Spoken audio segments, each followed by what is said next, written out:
I just had an argument with an artist, beloved. The artist of this painting who happens to be my wife. And it is a painting of my daughter, Layton, when she was about 3 years old. And Linda painted it maybe 15 years ago. And it sat in our basement for about 15 years. And I finally said to her, look, Linda, I'm going to take this painting to work, whether you like it or not. Because she didn't like the way the foot was, and she didn't like the background, and it wasn't finished for her. I said, so Linda, finish it, okay? So she finally did, and here it is. And I love it. It's one of my favorite pieces of art ever because it's my wife and it's my daughter. And because it so well captures human beings. This is a human being right here. And she is sad. It's ordinary sad, the kind of sad that we all are from time to time. Everybody gets ordinary sad about, not having a good day. In her case, something's wrong with her trike, right? And she can't make it go. And that's ordinary sad. But the thing is that most of us too many of us anyway, live most of our lives in ordinary sad. And that's not how God wants things to be.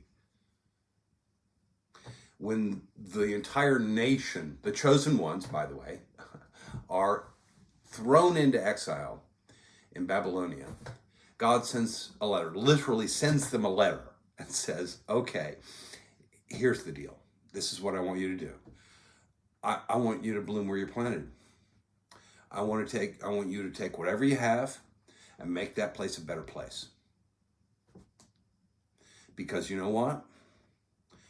I have plans for you, and they are plans to prosper you, plans for your fortune, plans for your good. And another thing I love about this painting is that all around her, in the midst of her ordinary sadness, all around her are beautiful things. There's green grass, there's the clothes that she's wearing, there's the obvious love that surrounds her, in family, in her neighborhood. She was blessed to grow up in a world where she could just walk out of the house and find someone to play with. And that would be safe and nurturing and uplifting. And I'm wearing this shirt because she took me to a concert with a guy named Shakey Graves, and this is his emblem, I guess. And she shared her love of music with me. The great thing about children is that at some point they should begin to teach you. And they should be going out and making the world like what surrounds her. I think that people believe that in order to be successful, they have to do something that's noteworthy. And yet, this little girl is successful because she had all sorts of things around her that supported her, that nurtured her, that maintained her, and that loved her. And many of those people don't even know they're part of Layton's life. The man or the person who made this grass, cut it,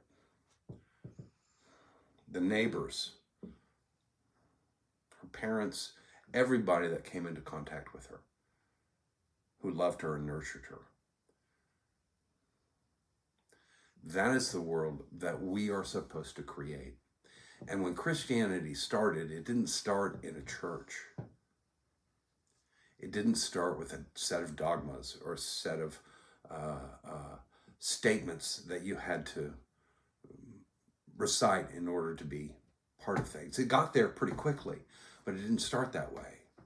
It started with a group of people that decided they wanted to live in a different way. And they wanted to live in what Paul called the fruits of the Spirit. And those fruits are love, joy, peace, forbearance, kindness, goodness, faithfulness, gentleness, and self-control. And that is the world that we're supposed to go and create. So that every little girl, And every little boy, everywhere, can be ordinary sad. And then pick themselves up and get back on the trike and go forward. Now, this is how God sees us as kids, right? When Layton was this age, I knew a lot more than she did. God knows a lot more than us. And he sees us with the eyes of love. And he's wanting to surround us with all of the fruits of the Spirit. And he is challenging us to go live in that world and go make that world. And so, beloved, I pray that we go and do so today. God bless.